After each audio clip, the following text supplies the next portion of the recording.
Investigación con Pilar Velasco, buenos días. Muy buenos días. Fernando Onega, muy buenos días. Hola, muy buenos días. Ángela Martialay, bienvenida. Que pueden llevar consigo una culpabilidad en un momento dado, obviamente eso se tiene muy en cuenta para decretar su prisión provisional.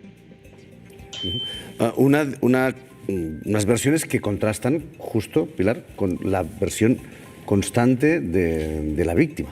Es que lo que estamos comentando, son tan diferentes las versiones que la jueza tomó la decisión más gravosa de enviarlo a prisión provisional sin fianza, precisamente por eso, lo mencionaba Verónica, de no conocerla, a si se metió en el baño, a la relación sexual fue consentida.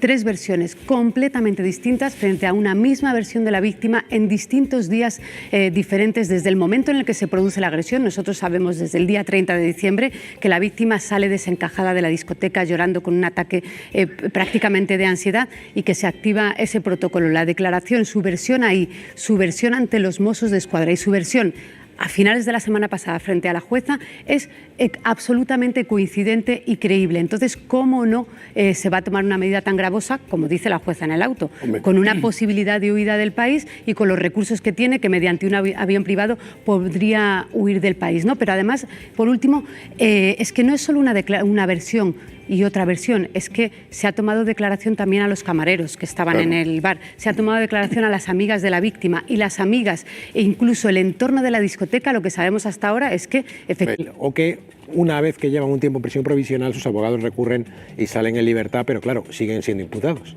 Y ese acuerdo de la Fiscalía, Ángel, que pudieran llegar al acuerdo, no sé qué posibilidades le ves tú, sobre todo por la parte que acababas de mencionar, porque decimos prostitución.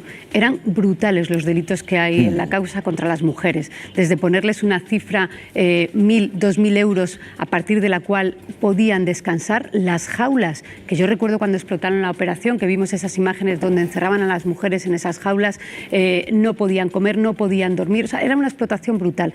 ¿Cómo casa eso con ese posible acuerdo en el que lleguen con la Fiscalía? Porque no hablamos de tráfico menor de drogas, hablamos de explotación de mujeres al máximo nivel y más brutal. Claro, yo creo que los acuerdos, sobre todo, hacen referencia a lo que hablábamos antes, a los que tienen delitos, digamos, entre comillas, menores, a los delitos de estafa, a los delitos, a esos contactos con algunos empresarios, porque querían también montar un gran premio.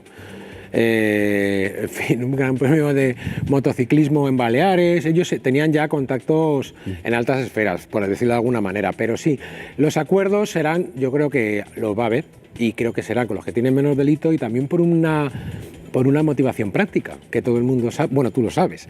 Es decir, la justicia está obligada a alcanzar pactos y así de alguna manera ahorran dinero al Estado en el juicio. Y si la mitad de los acusados... Trascendido desde el entorno del futbolista es que quería cambiar de letrada, pero lo que está claro es que la primera declaración de Dani Alves iba dirigida, puede haber un error o no, pero iba dirigida a borrar el testimonio de la víctima y a desacreditar a la víctima desde un primer momento. Trascendió los primeros días que solo había unos segundos de la cámara de seguridad en los que podía verse cómo entraba y salía. Ahora sabemos que no son unos segundos, que son muchos minutos, que no la conocía de nada. Trascendió ese poner en duda de, oiga, yo estoy en una discoteca, aquí nadie ha visto nada, yo pasaba por aquí. Es decir, que si ha cambiado de versión, seguramente nos veremos qué presunción de inocencia por delante, qué grado juega la impunidad para la primera declaración que hizo, porque activó a su entorno familiar, activó a sus amigos. Estábamos hablando antes de Xavi Hernández, cómo al principio le protege, es que activó todo ese entorno para borrar